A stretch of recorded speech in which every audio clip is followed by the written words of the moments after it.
Good evening, everybody. We will be starting our webinar shortly. We have, as of now, got around 70 participants. So, Richa, we can actually start running with the Polls. poll questions. We can actually Yes. start speaking to the clients. Thank you, friends. Thank you for joining us. Hi, Vibha sir. Yeah, we are going to start on time this time because I know Vibha sir is in Singapore. He's ahead of us by about what? I think it's 1.5 hours or so. So we will be starting on time. But it's so nice to have you on the webinar.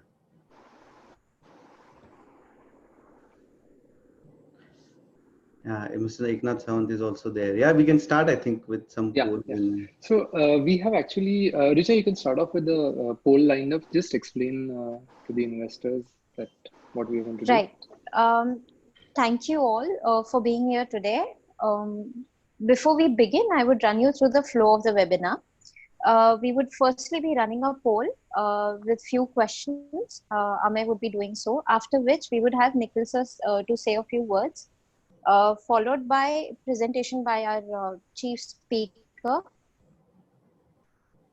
After which we would majorly take up all the question and answer sessions. These questions would include all the questions that we have received during the registration process. Without much ado, let us now all begin with the poll. Amay, over to you. So, as we had said that we'll be starting at 7:30. For those people who have actually come on time, or rather, I would say before time, I would say that, let's start off with some interesting polls. Some of you who were there for our last webinar, they must have experienced this poll thing. So I'll be asking you some questions, and you have to just on the bottom of your screen, you will see a polling button. You have to just click on that. You'll be able to vote for those polls. Once sufficient people give their decision or probably their votings, I will broadcast that poll to everybody. So let's start off with the first question.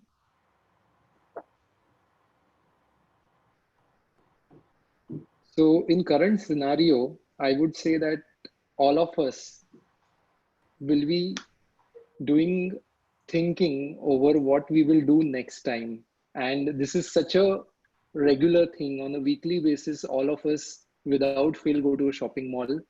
But sadly, in current situation, we know that we'll be thinking second time about it. So we are just asking all the participants that, when will you go to a shopping mall again?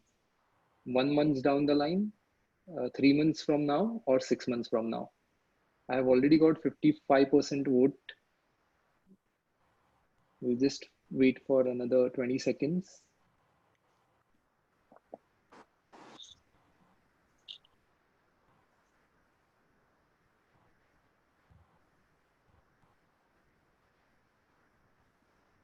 We have crossed 67%. I'll just end the poll now because we have another 5 to 6 questions lined up before we go on to the main event.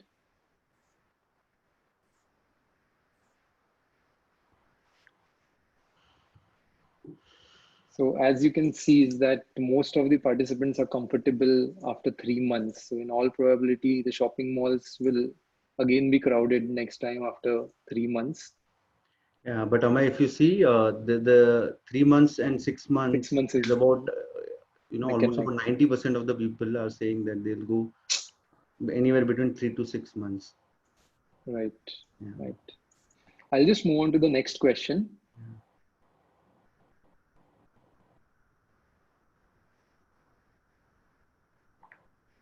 This is one more thing which we do very regularly on a weekly basis, and we are just asking the participants that when will you go to a movie theater next time?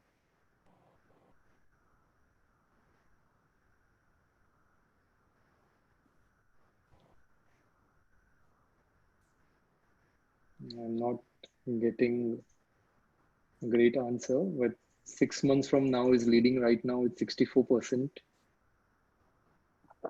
3 months from now is 24%, and 1 month from now is 12%. I've got 75% votes already.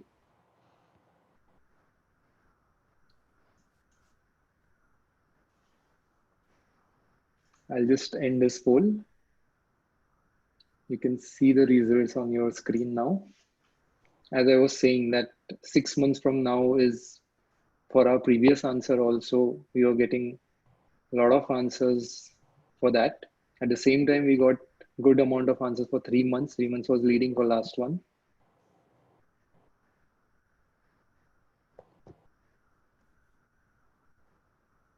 So let's move on to the next question.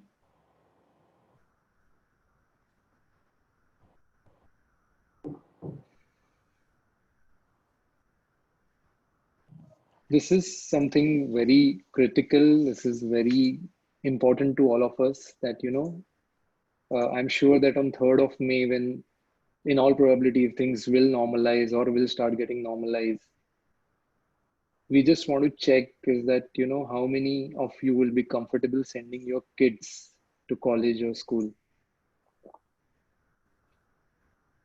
Many of the schools have already started online sessions. So probably something which many of the parents had not even thought of this. But we are getting comfortable with the new way of living.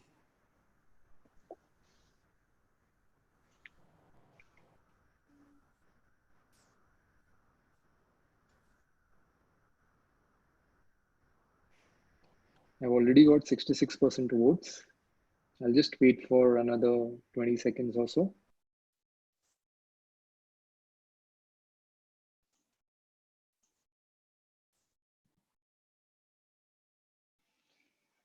Nikhil sir, in all three questions, we have got maximum votes for 3 months and 6 months. So like something people are not comfortable 1 month down the line. I'll just end the poll.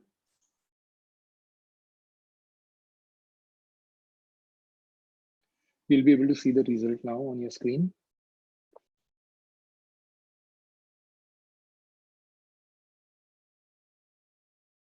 Okay, my voice is not clear, I think so.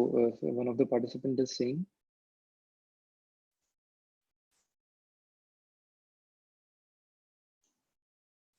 Richa, is it better now or is it still wavering? It's better. Yeah, okay.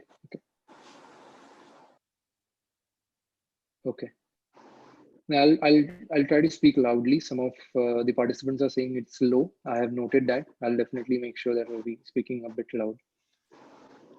Thank you. I'll just move on to the next question. This is again something which some of our participants must be facing right now, is that when are we going to send our kids abroad for higher education?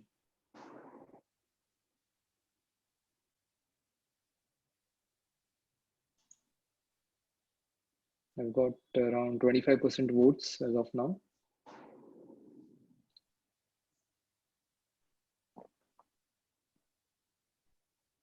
I'm sure there must be a lot of parents right now whose kids must be due to go for abroad studies this year itself.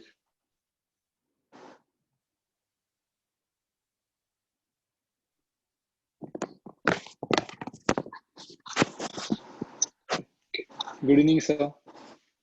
Hi, good evening.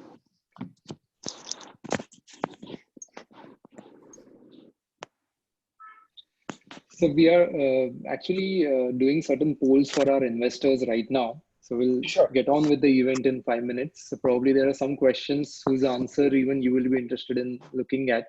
Definitely. Right now, I have asked question to all our participants that how many of them would be sending their kids abroad for higher education. And I think so you can see it in front of you that we have got maximum number of votes for 3 years from now. Sorry, Okay. next year is just, I mean, they are neck and neck. 47% are saying next year, 45% are saying 3 years from now. And this year, in all probability, nobody is sending their kids for higher education, which we all Right. know.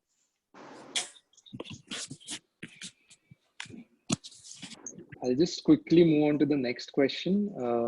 This is something which is very, very important in current situation, that all of you and like all of us rather, for that matter, some of us had kept the emergency fund, but we are just trying to get a gist from people is that, how many of you would like to keep an emergency fund of 3 to 6 months, 6 to 9 months, 9 months to 12 months, or more than 12 months?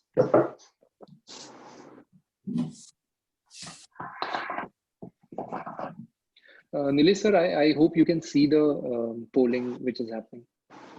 Yes, I'm able to see. Thank you, sir.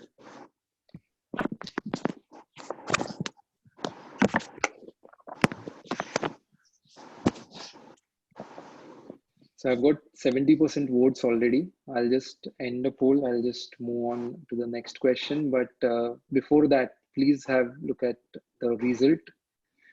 6 months to 9 months is where we have got maximum number of votes. But to be honest, I mean, even 3 to 6 months and 9 to 12 months is in that same range of 30%. Probably in the current medical crisis situation, you guys must have seen that, earlier, whatever emergency threshold we had kept, probably we'll have to revisit that. I'll just move on quickly to the next question.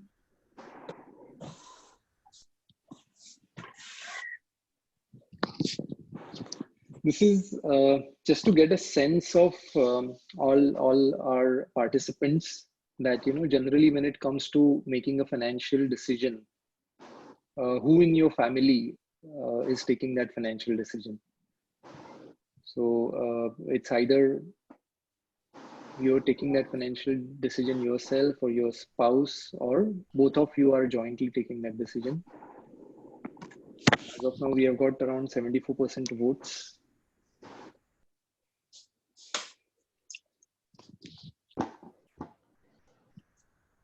So it's actually just end the poll so that everybody will be able to see the result. It's actually neck and neck over here. I'll just quickly move to the next question. This is again in a similar manner that just to get a sense of the participants.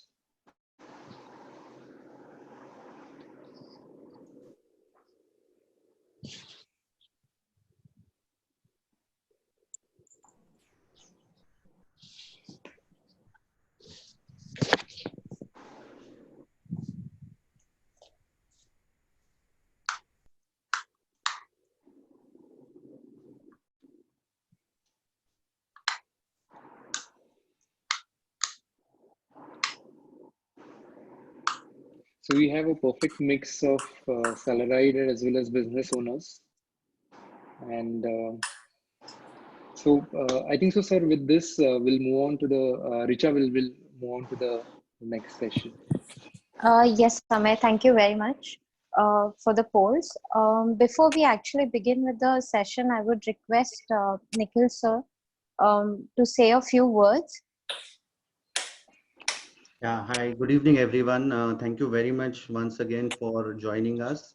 I know, as we all know, that these are very different and difficult times, so to speak. I'm sure you all are safe and also able to give some time to your family also. Uh, we would like to really thank each and every one of you. We had close to 500 participants for the last webinar. As we see, we are already crossing 350 or so. And we will, with Nilesh Bhai's brand and his fan following, we will have many more to come. And I'm really excited and looking forward to hearing from Nilesh Bhai. Thank you, Nilesh Bhai, for joining us. And I would also sincerely thank the entire Naik team for being with us, with our investors in the last few days. We've been working, as I said last time, relentlessly.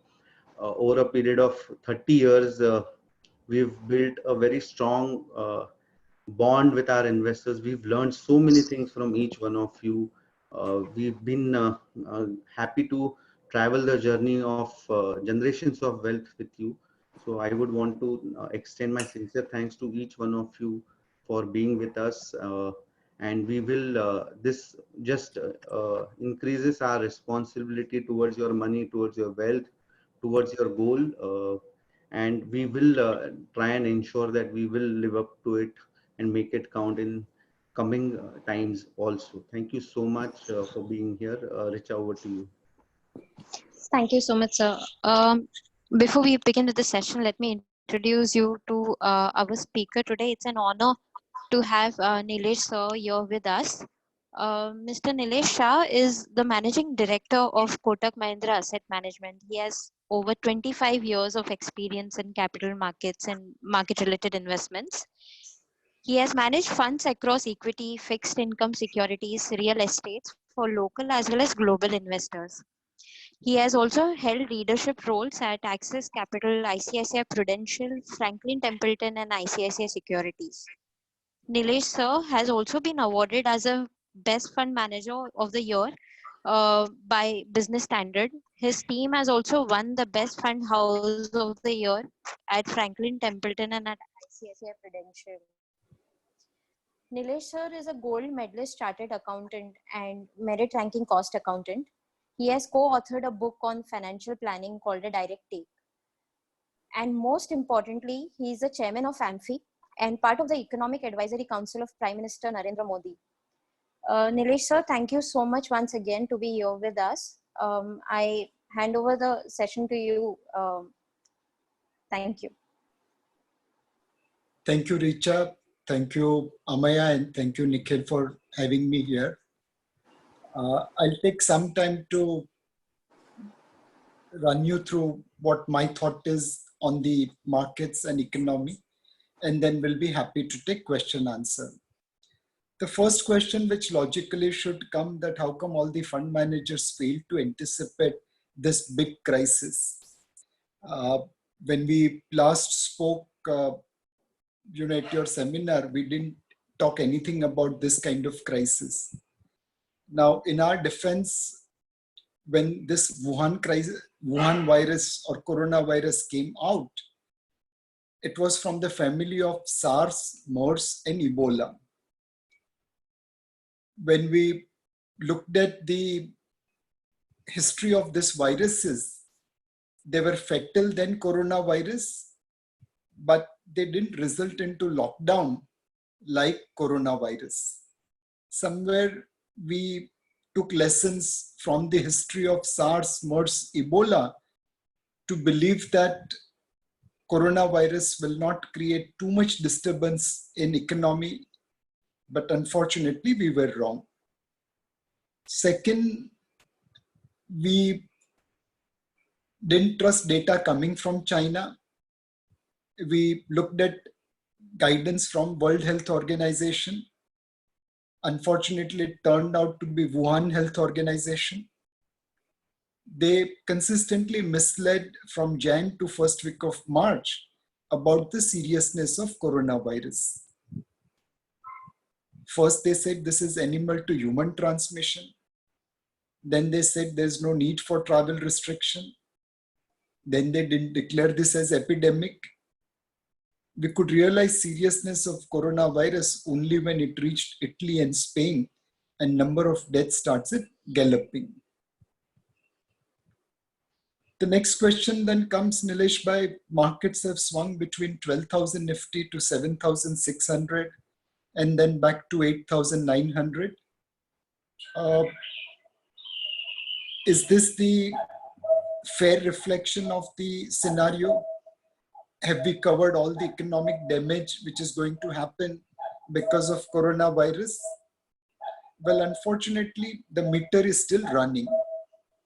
We don't know when lockdowns will be lifted. In Singapore, lockdown has been extended till 1st June. In some other country, also it has been extended throughout the month of May. Now, in a scenario where we don't know when lockdowns will be lifted and when economic activity will resume normally, there is no way we can say that market has bottomed out or economy has bottomed out, or this is the expected damage on the economy. IMF has predicted India's GDP growth rate coming down from 5.8% to 1.9% for FY21. However, in our opinion, it is too early to predict what will be FY21 GDP. I wouldn't be surprised if FY21 GDP is actually negative, first time in last probably 4 or 5 decades. Companies in hotel, tourism, travel, aviation, multiplexes, retailing have been hit very, very badly. Companies in food processing, pharma, healthcare infrastructure, part technology, they have online distribution, they have probably been impacted less, but everyone has been impacted by this unprecedented crisis. Job losses will be real, restarting businesses will be difficult, leverage companies will suffer maximum in this downturn. So there is huge challenge ahead in the days to come. Since this is a medical crisis, we need a medical solution. Medical solution will be of two types. One, a combination of drug which can cure patients. Second, a vaccine which will prevent occurrence. In Savai Mansingh Hospital, Jaipur, at the beginning of coronavirus patient in India, Indian doctors used hydroxychloroquine along with lopinavir, an anti-HIV drug, and cured Italian patients. Thereafter, hydroxychloroquine along with erythromycin has become an important medicine for treating coronavirus patients. 55 countries around the world have requested India to provide that medicine. 70% of hydroxychloroquine is made in India. There are research on both positives as well as negatives of hydroxychloroquine. There are people who are saying it's a useless drug. There are people who are swearing by it. We don't know where the truth is. Medical science will be able to tell us whether hydroxychloroquine along with erythromycin is the right medicine or not. The world is also looking at an antiviral drug called remdesivir. This is made by Gilead for Ebola. In US, people are testing that for curing coronavirus patients. There is another antiviral drug called favipiravir.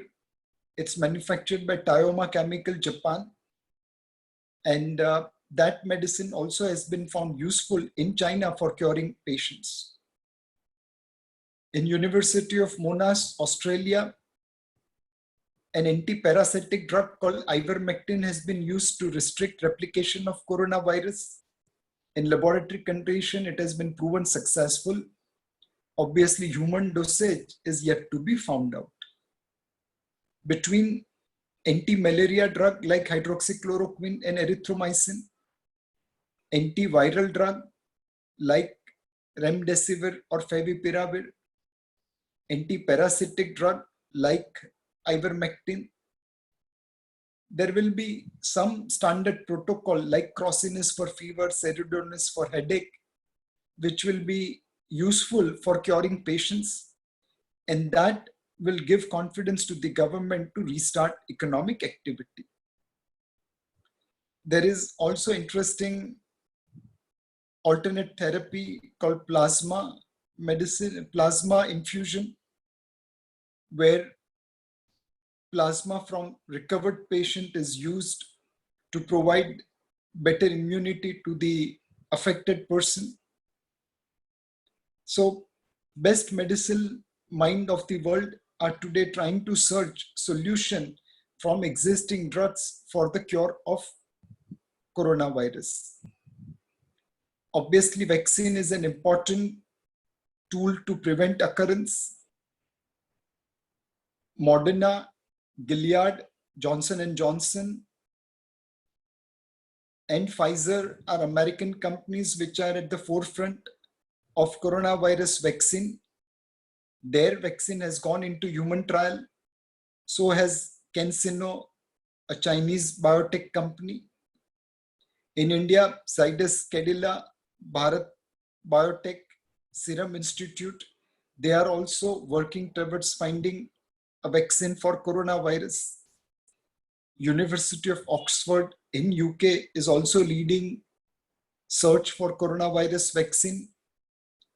Most analysts believe that between 12 to 18 months, we should have vaccine available, which will prevent occurrence of coronavirus.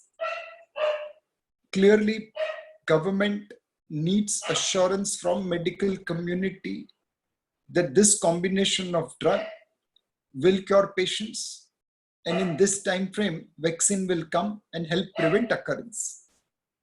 That confidence, that assurance will allow government to open economic activities and then will create bottom of the market and the economy. If the medical solution is delayed, could there be resumption of economic activity? Well, yes, there could be partial resumption of economic activity. Globally, we have seen three models in containing coronavirus. One Chinese Wuhan model where lockdown was enforced, which India, France, UK, and many other countries are following. Second one was South Korea, which randomly tested people and created strictest quarantine for impacted persons. Third will be Japanese model of private and public hygiene, where people wear masks while going out, where people wash their hands entering building or entering home.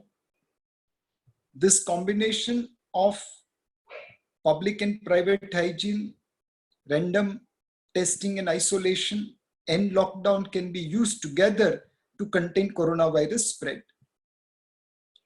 However, it will be fair to summarize that the bottom of the economy and the market will be made when medical solution is available for curing and preventing occurrence of coronavirus. Are there any benefits of coronavirus? We all know the pain points, but what about benefits? One benefit is lower oil prices. अपनी कुंडली में राहु और केतु दोनों बोलो तो oil price है. Oil goes down, India benefits. Oil goes up, India loses. We import 1.5 billion barrel of oil every year. $1 drop in oil price, India benefits by about $1.5 billion. Oil prices have moved down from roughly about $70 to $25, $30. You might would have seen headlines of $0 and -$2, but that's the spot price. The future price is still between $25 to $30. And at that price, India will benefit by $35 to $40 billion in FY21. If we assume that India's GDP will come down by 4% on a $3 trillion economy, that's roughly $120 billion. $40 billion will be saving from oil prices in FY21. So 1/3 of the economic damage caused by coronavirus will be compensated by oil prices. Second, there will be lower trade deficit with China and rest of the world. Our trade deficit with China is about $60 billion. Our trade deficit with rest of the world also persists. In this period where imports are difficult, we could shave $10 to $20 billion from trade deficit. We can replace made in China goods with made in India goods. If government and industry works together, we can take out $20 billion from trade deficit this year, and that will be total savings of $60 billion between oil prices and trade deficit. That's half of damage done by coronavirus. Third benefit to India will be potential capital flows.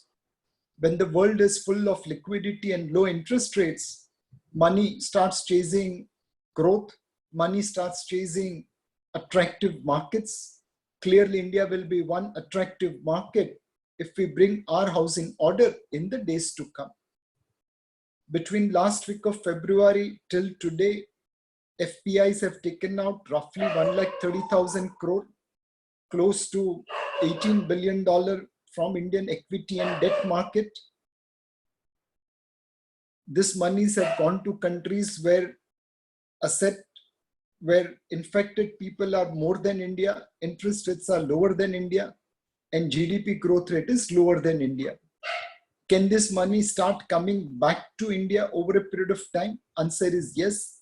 And those capital flows, when they return, while going out, they have brought prices down. When they return, they can lift prices up. Finally, the biggest advantage for India in coronavirus is supply chain diversification. 1980, India and China were of similar size. They became manufacturer to the world. We were left behind. They became 5 times bigger than India. Now companies wants to move away from China. The movement had started before coronavirus, but now it has accelerated.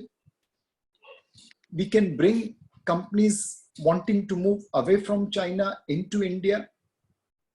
Like Tata Motors was shifted from Singur to Sanand with one SMS of Suswagatam.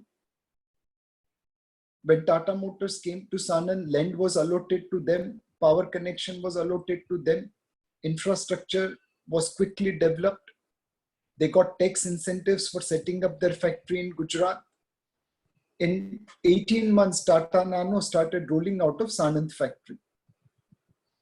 Can we follow the same model for bringing companies from China to settle in India and start manufacturing in India?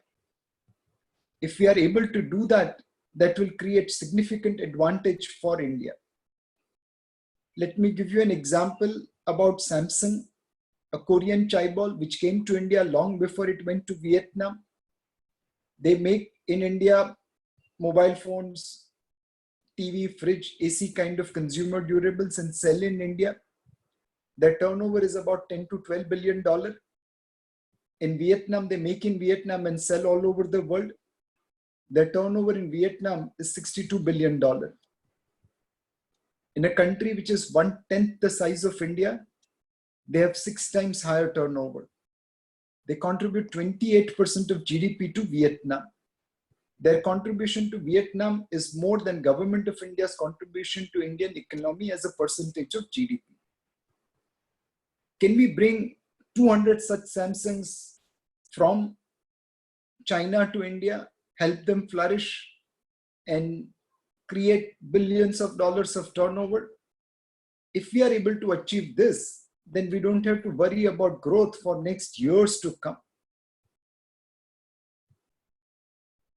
Post-coronavirus medical solution market will definitely look at lower oil prices, lower trade deficit, potentially higher capital flows from foreigners, and also supply chain diversification, which brings higher foreign direct investment into India. Converting this into market, clearly market likes to take risk but hates uncertainty. Today, they don't know when lockdown will be lifted. Hence, it is trying to estimate the economic cost of lockdown and factor that into prices. If the actual cost of lockdown is lower than what is priced by the market, markets can run up. If the actual cost of lockdown is higher than what is priced by the market, markets will fall further from here. How do we analyze situation of the market? Well, we look at market cap to GDP ratio. In October 2008, if you remember, Sensex made a bottom at 8,000 Sensex. That was translating into 43% market cap to GDP ratio. Today's index, India's market cap to GDP ratio is 50%. Another 10-12% down from here, it will be at the same level where in October 2008, in a single day, markets made a bottom. Clearly, these are the levels to buy equity because you are trading way below historical averages. Of course, profitability will go for a toss in FY21. Companies will suffer heavily, but which is why these are the prices at which market is available. Today, our market is a time travel machine. You can go back 4 years to 2016 to buy large cap stocks. You can go back 6 years to 2014 to buy mid cap stocks. And you can go back 9 years to 2011 to buy small cap stocks. This is once in a lifetime opportunity to buy large cap stocks at 4 year before prices, mid cap stocks at 6 year before prices, and small cap stocks at 9 year before prices. Looking at market cap to GDP ratio and the valuation, we think this is time to buy equity. This is time to be overweight equity in your portfolio. How should one become overweight? Because you are hearing this stock, should you go and buy equity tomorrow to be overweight equity? Answer is no. Please don't make that mistake. We are all living in uncertainty. We are all trying to figure out what will be the quantum of lockdown, what will be the economic cost of lockdown. There's no certainty about it, and hence market is trying to figure that out through various means. This is the phase of uncertainty in the market. Our recommendation will be that whatever is your incremental investment in equity, divide it in two parts. First part to be invested when market is struggling in absence of medical solution, and invest in multiple tranches whenever markets are correcting like today. The other part must be invested when you find that medical solution is emerged and equity markets will not have to worry about lockdowns.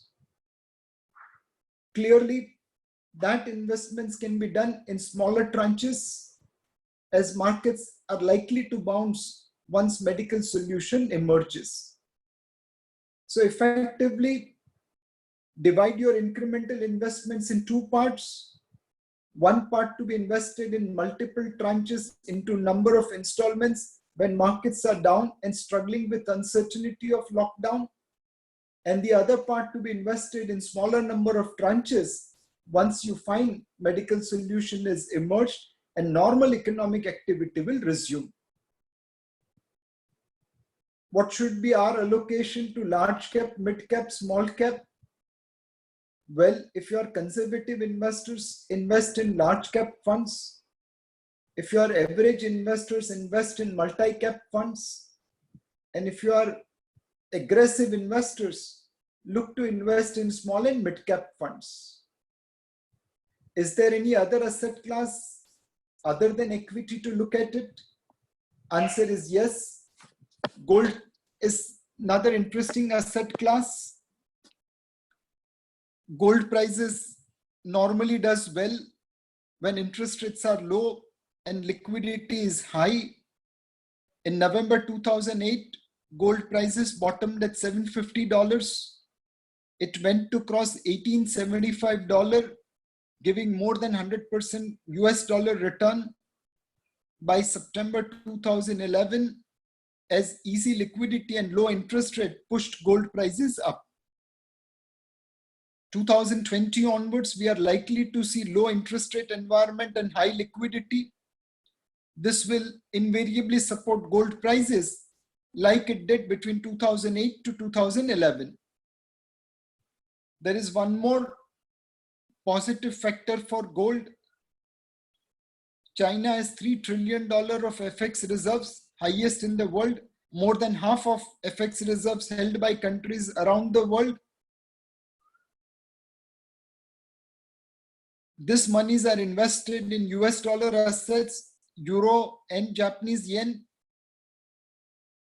There are cases going against China for compensation for COVID-19. It's likely that China will be afraid of steps taken by various countries and hence may decide to move part of their reserves from FX to gold. In that scenario, gold prices can get a significant boost. Effectively, gold today looks attractive simply based on high liquidity and low interest rate, but it could have Sone pe Suhaga if China decides to move part of its reserve from US dollar assets to gold. On the fixed income side, we are seeing a comedy of error playing out in market. In my whole life, I have never seen 5 lakh crore liquidity, yet interest rates going up in market. I have never seen RBI giving 75 basis point rate cut, and yet market yields remaining constant or hardening. This is happening simply because RBI is not committed to monetization of deficit. They'll do, but how much, no one knows, and hence interest rates have hardened. We think it's a great opportunity to invest, as sooner than later RBI will monetize part of fiscal deficit, and this could bring 10-year yield from current level of 625, 630 to below 6. Dynamic bond fund will be more appropriate to capture this interest rate volatility. If I have to summarize, this is the most unprecedented crisis of our lifetime. Na bhuto, na bhavishyati. We haven't seen anything like this in the past. We have to hope and pray that nothing like this repeats in future. The economic cost of COVID-19 is still being counted. While there are lots of negatives related to COVID-19, the positives of lower oil prices, lower trade deficit with China, lower interest rates globally, bringing capital into India, and supply chain diversification could support India's economic growth once medical solution emerges. Market today is time machine, giving you an opportunity to buy large caps at 4 years before prices, mid caps at 6 years before prices, and small cap at 9 years before prices. We recommend to be overweight equity in a calibrated manner. One half to be invested in multiple tranches when markets are correcting, and other half to be invested in smaller number of tranches when medical solution is emerged. We also recommend one to be overweight gold, as gold prices does well when interest rates are low and liquidity is high. In the fixed income space, this is time to be overweight dynamic bond funds which take active duration call in order to generate return, and I'm sure current situation in bond market will stabilize due to RBI's intervention. This is how we see the current scenario. Happy to take your questions. Thank you so much, sir, for your valuable insights. Your take markets being time machine, I think that is amazing. We are very grateful for the time and your thoughts that you shared today. Now we can move on to the question answers.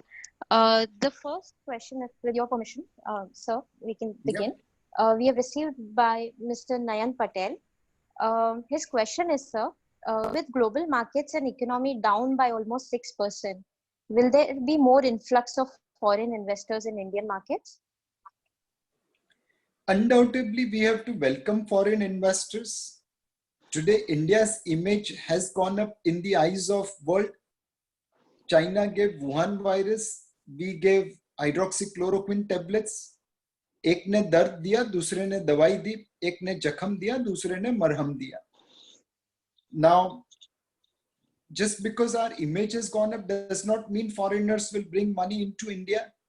We have to work with them in bringing them to India. And the example of Tata Motors at Sanand shows the template. The government has to create a task force who will be authorized and empowered to approach foreign companies looking to move away from China. They'll have to give one window clearance in terms of land, environmental approvals, infrastructure, power connection, and so on and so forth. And if we can do what we did with Tata Motors, then clearly foreign direct investments in India will be on a much, much higher level than what we have seen in the past. Okay, sir. So the next question is by Mr. Suhag Desai. His question is, what type of fiscal stimulus government should give? Well, the government has to play with the mentality of Yudhishthir. Whatever it takes, we have to win the match. The crisis is unprecedented. Our response also has to be unprecedented. Compared to other countries, we have fiscal space, as our debt to GDP ratio is fairly lower compared to Germany, Italy, US, UK, France. Clearly, government will have to find out which are the industries impacted, which are the regions impacted, which consumer class is impacted, and provide necessary support so that our economy does not suffer and recovers. For example, Bangladesh government has decided to pay salaries to private sector employee for 3 months, April, May, and June. And this money so paid will be converted into loan in the books of the company at 2% interest rate. This kind of solutions will undoubtedly provide fiscal stimulus, but also ensure that this crisis doesn't deepen and does not create damage on economy beyond acceptable means. And for this, if government has to spend 4% of fiscal deficit, 4% of GDP or 10% of GDP, it doesn't matter. We have to do whatever it takes to ensure that the damage has been contained in this crisis. True, sir. Thank you so much. Sir, the next question is by Mr. Ramachandra Pudokot. What will be the effect on trade deal between US and China because of the tug of war between them on the origin of COVID-19? Effectively, if we see US is number one country and China is number two, China wants to move up to number one, US wants to remain number one. So there has to be a natural fight among them. Till now they were fighting with velvet gloves on. Now they are fighting directly. US and China will go to tariff war with each other in one form and another. US companies will be incentivized to move out of China. Globally, US will create hindrance like it created for the Chinese telecom company Huawei. They will ensure that Chinese technology is not accepted by many people in the world. They would like to isolate China just like North Korea. Obviously, China is going to retaliate. They are sitting on $3 trillion of FX reserves. So it's going to be an interesting battle between one guy who is number one and wants to remain number one, and the second guy who is number two and is eager to displace number one as quickly as possible. It's a never-ending fight. Yes, sir. So the next question is by Ms. Neelam Srivastav. Should I be expecting the same growth in my mutual fund portfolio after April 20 pandemic, or it is now delayed? Let me see if I have got the question right. If your return between, let's say, Feb 19 to Feb 20 was 15%, and now markets have corrected, should I be expecting 15% return over next 1-2 years? Answer is no. You should be expecting more, because in Feb 19 our base was little higher than what it is in April 20. Because of this lower base, the return should be higher, but obviously return will be function of when does medical solution emerge and how much fiscal and monetary stimulus is given. But as an investor, as markets have become cheaper, your expected return should improve. And that's why we recommend people to be overweight equity at this point of time, even though we don't know when medical solution is likely to emerge. Okay. So the next question is by Mr. Kunal Bahal. His question is, historic data of bear market indicates another slump before the market recovers permanently. Do you expect the same trend now? I think the slumps didn't occur without a valid reason. And if we see medical solution getting delayed and our fiscal and monetary stimulus becoming lower than required, then certainly markets can go down from here and we could see another slump. But if medical solution emerges faster and government's fiscal and monetary stimulus is higher, then this recovery will be V-shaped, and then maybe the correction in market may not come. Please remember that we are right now trading at 50% market cap to GDP ratio. This is the level to buy, and very few sellers will be looking to sell at this point of time.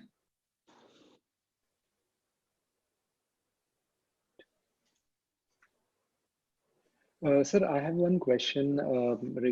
Yeah, I would actually like to hear your thoughts on this. That many of our clients are saying that currently some of them have got slightly lesser salary, or unfortunate ones have not got salary at all. So they are struggling to keep their SIPs active, or they know that the markets have gone down, so SIPs will get more units. But what is your message for them? Is that in such a scenario, what they can do? Amey, obviously, it's a very, very tough period. Most people will see salary cut. Some people may even see job losses. And if there is financial emergency, then there's no point in running your SIP. One must appreciate the limitation. But if you are looking to stop SIP because you are worried about future, then this is not the right time to stop SIP. The whole purpose of SIP is to invest in downturn as well as upturn. And when you invest in downturn, you make more money. When you invest in upturn, you make less money. So if you are having a financial emergency and you stop your SIP, that is fine. If you liquidate your investments, that is fine. But if you are stopping because you are afraid markets will go down from here, that's not the right reason to stop SIP. You must continue to buy at current level of valuations, which look very, very attractive from a return point of view. Right. Okay, sir. So there's another question by Mr. Siddharth Agarwal. His question is, does government have money to fund healthcare, provide subsidies for corona, and also fund infrastructure? If no, what will be the fate of Indian economy? So monetization of deficit or providing funding by RBI has been used in the past by India as well as rest of the world. The government obviously has to spend money wisely, but today, if a family member is ill, then do you look at what your budget is, what your savings is, or do you go all out to save him even by borrowing? What we do for a family member, government has to do for the country. And the Reserve Bank of India is very well capitalized central bank in the world, one of the highest in the world. They have ability to print money and give it to government of India to spend. And that money should be spent wisely, not in paying salaries alone, but also building infrastructure, also creating network through which we can capture supply chain diversification movement. So undoubtedly government has the money through monetization of deficit route to fund necessary infrastructure which can kickstart the economy. Right, sir. Sir, there is this another important question by Mr. Anil Kotari. His question is that investors are withdrawing from equity and mutual funds because of huge losses, even debt funds. The main problem is to bring back these investors. Also, the possibility of job losses will make them toward fixed deposit. How can we tackle this problem, sir? It's a very, very good question. When people lose job, they become risk averse. They want to move from equity to fixed income. They want to move from risk to safety. But please remember that you have to look at total return, not just nominal return. What if bank deposits give 4% return, but inflation is 6%? Then you're losing 2% money. We have to go and educate investors about disciplined asset allocation, about the need to buy when chips are down rather than not buy. Using past experience of 2008 crisis, 2013 crisis, 2016 crisis, we can convince an investor to stay invested over a period of time through the ups and downs of the market and not fall into the trap that because fixed deposit return goes in a straight, steady line, it is the best investment. If fixed deposit was such a great investment, tell me one billionaire who has become rich by investing in bank deposits. The only billionaire who make money on bank deposit is the banker themselves. So you have to take risk in order to generate return, and clearly equity is risk, but they also provide you better return. Don't go into the safety of fixed deposits. I don't think so. Any investor has made money by investing in fixed deposits. True, sir. This is another question by Mr. Vishal Chaudhary.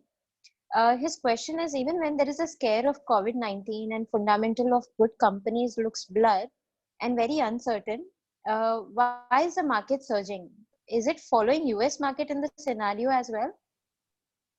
So partly Indian markets surged in the second week of April because MSCI and FTSE, these are the two global index providers. They took into consideration proposal made in July 2019 budget, where FDI limits were aligned for FPIs at sectoral level announced by the government. This allowed India's weight to be increased by 8 to 17% in MSCI and FTSE indices. This paves way for about $2 billion to $10 billion equity inflows by 30th June. The expectation of this massive FPI flows allowed speculators to build position, allowed short sellers to cover their positions, and allowed sellers to wait for better prices. This expected inflows is keeping markets supported side, and today also we have seen domestic investors buying, whereas foreign portfolio investors are looking to sell. Okay. So there's another question that we have from Mr. Chinmay Pandya. Yeah. His question is, how do you see continuing to invest in small cap funds through SIP at current evaluation, looking at an horizon of 12 to 15 years? Oh, 12 to 15 years is a music to the ears. And clearly that's a fantastic horizon to invest. It's like Kumbhkarna horizon, 14 years plus. And yes, SIP in small cap is fantastic. You will go through the ups and downs of the markets to average in.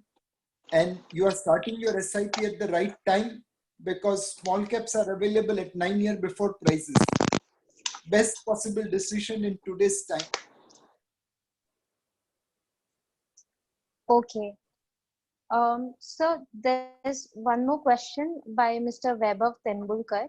In current scenario, can we expect a boost for Make in India, and how do we capitalize on the same? So I'll give you what suggestion I have given. If you know, we have all telecom towers, antennas all over India. Now, most of these are imported. Now, if you go to a telecom antenna or a tower, I mean, everything can be made in India. Why should we need to import? It has some aluminum or steel castings. I hope I have used the right word. I'm not very familiar with those technical terms. Then there is a diesel power set to run the antenna, and where electricity connection is not available, there is some chip, there are some other equipments. Now, unfortunately, we don't make any of these things in India, or very few things in India. We are the second largest market now for telecom towers in the world. With this such large market, why can't we push Indian companies to make this goods, or bring foreign companies to set up their base in India and supply on an FX neutral basis? We have to go sector by sector, company by company, to provide support such that we become independent in those areas from import. We can make that in India. There's no country other than China in the world which can give access to 1.36 billion consumer market. Other than us and China, who else have this kind of population? So we should leverage our domestic market in order to attract foreign investors and help them flourish in India. You look at what happened with Maruti Suzuki. We started making we started assembling cars well before any country in Asia. Uttarpada, Bengal had Hindustan Motors factory, which was churning out Austin motor car at that point of time. Despite that head start, we didn't do anything innovative in automobile, and we had very high excise duty. We had 7 years and 10 years waiting period, and car was considered a luxury. When Suzuki entered, they rolled out fantastic technology, fantastic model. They created mass scale. They ensured that through innovation, cost of the car remained affordable. And today, automobile, including auto components and auto financing, contributes 40% of manufacturing GDP in India. It's all because of one Maruti. Imagine if Premier, Padmini, Hindustan Automobiles and Standard Motors would have continued making motor cars. What would have happened to our automobile industry? We need one Maruti in every single industry. Can there be a Maruti in soft toys? China today exports tens of billions of dollars of soft toys. What is the technology there? Can we have one Maruti in ready-made garments? China's ready-made garment export is more than entire India's total export. So we need to find Maruti in every sector, bring them into India and help them flourish under Make in India initiative. So talking about foreign investors, there's this question by Mr. Deepu Kishan Chandani. Mutual fund and other institutions have said that India is one of the countries which will grow its GDP in spite COVID. So why are FIIs leaving, and when will they return? Yeah, sir. In fact, IMF has also said that we are probably the only country to have positive growth. So, So FPIs are leaving because they are worried about COVID-19 impact on economy. They are getting redemptions. Their investors are also like our retail investors. They get influenced by headlines. When they see COVID-19 headlines hitting, they want to invest in their home country, not in outside world. Imagine if I had invested in Kenya and I heard about COVID-19 in Kenya, what will be my reaction? I want to remit money back to India. So what we are seeing, what we would have done, the same thing is done by others. But is FPI money withdrawal permanent or temporary?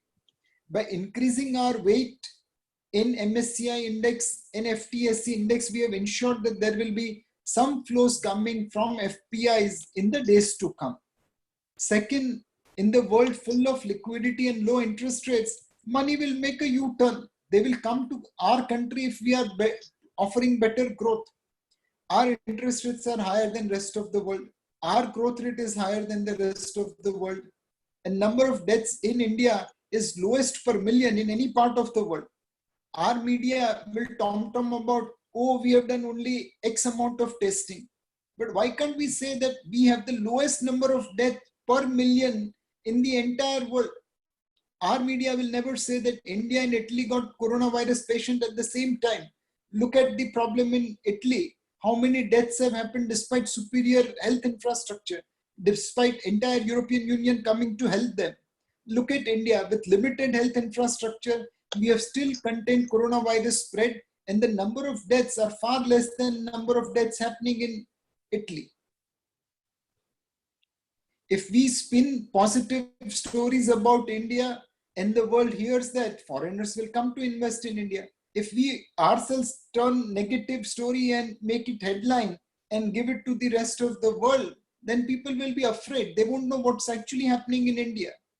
If you see some of the magazines, the stories about India are horrible, and it's written by Indians themselves. Some unfortunate incidents, they highlight it to such an extent that the world believes that this is what India is. But that's not truth. Every country is good as well as bad. We are specializing in highlighting our bad to the outside world, and which is where we see redemption. Right, sir. So, talking about the India and outside world, we have this another question by Mr. Vibhas Garg. We are international investors. Which market other than India would you recommend today? US, China? I will say avoid China because there is no transparency there. I'll give you simple statistics. In China, without mobile, you can't step out because your payments are digital. In today's China, you can't step out without mobile because you have to have a QR code on your phone, which will show whether you are green, red, or orange. If you are green, you can move around. If you are red, you have to be quarantined. Now, between December, Jan, and Feb, 2.1 crore mobile subscribers were lost. In the past, mobile subscribers are disconnected only when they are dead. Now, is China's official death number of 3,000, which they revised upwards to 4,500 real? Or is that 2.1 crore number suggesting something? We have no idea. In China, you can never be sure about anything because data is not transparent. So avoid China. Better to go into a developed nation like US. It's a hotbed of innovation. It attracts best of the talent, including from India.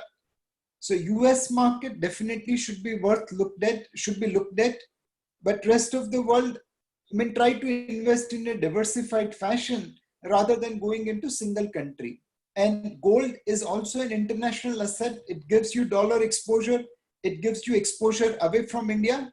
Look at gold as an investment, as an international asset.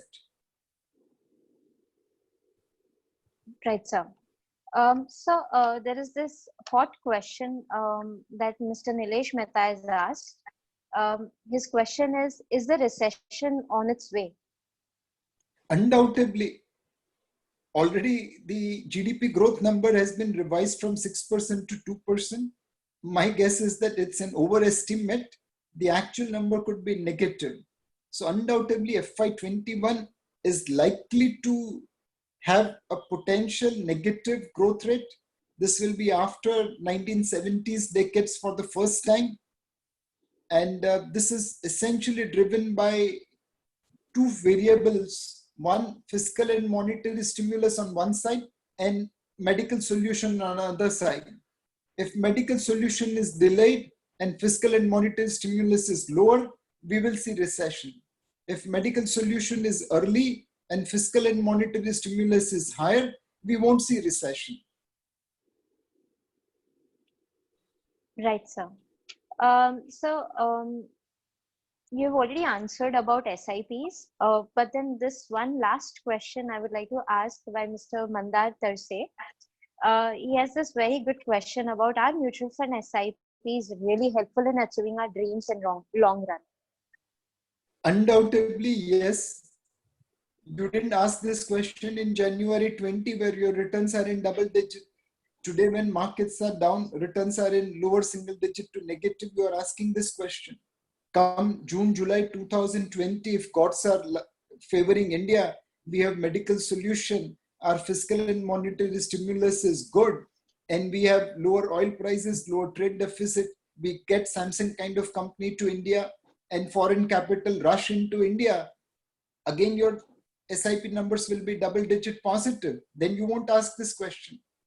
So SIP is just a tool. See, many people think SIP is all-purpose solution. No way. Your all-purpose solution is asset allocation. Your portfolio divided in equity, real estate, fixed income, commodity, and global asset is the solution. SIP is just one way to get into equity by averaging yourself in. SIP is not the end in itself. It's just a tool to go to a destination of equity allocation.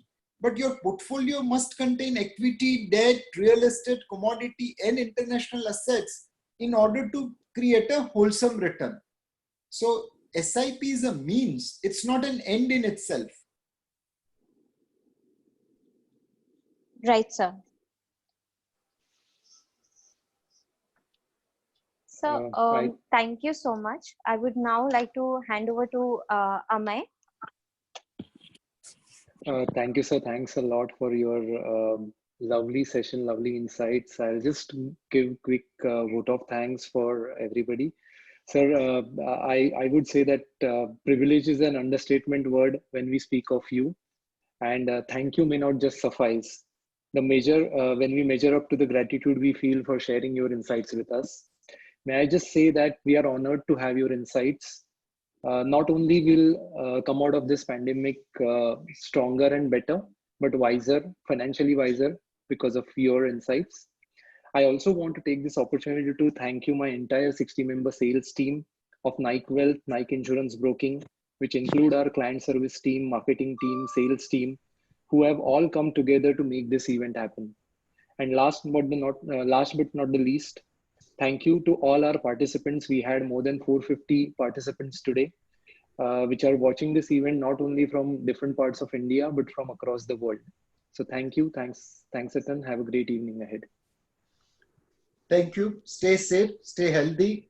Take care of your physical health by maintaining isolation. We will take care of financial wealth along with Nikhil and his team over a period of time. Thank you, Nilesh Bhai. Thanks a lot for, it's always such a pleasure talking to you and talking to our investors.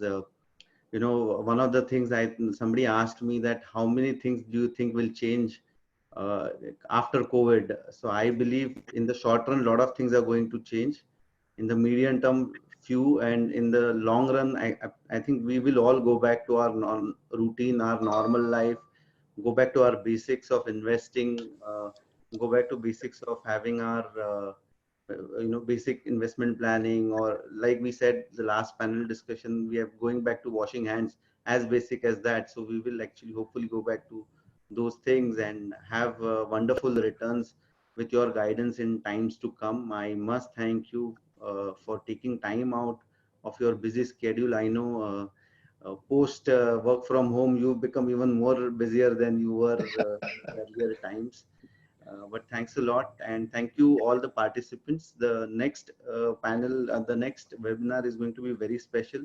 It's not going to be, sir, for the investors, but for their spouses also. Oh, wow. We have Radhika Gupta coming and talking about how women should look at money, and I'm sure all of them will enjoy this in coming times. So thank you, sir. But I must tell you, it's such a joy talking to you. We look forward to having you many more times. We take that liberty of inviting you again and again, and definitely your deep insights with our investors. Thanks a lot, sir. Thank you. Thank you, sir. Take care. Thank you, sir. Take care, sir. Stay safe. Bye.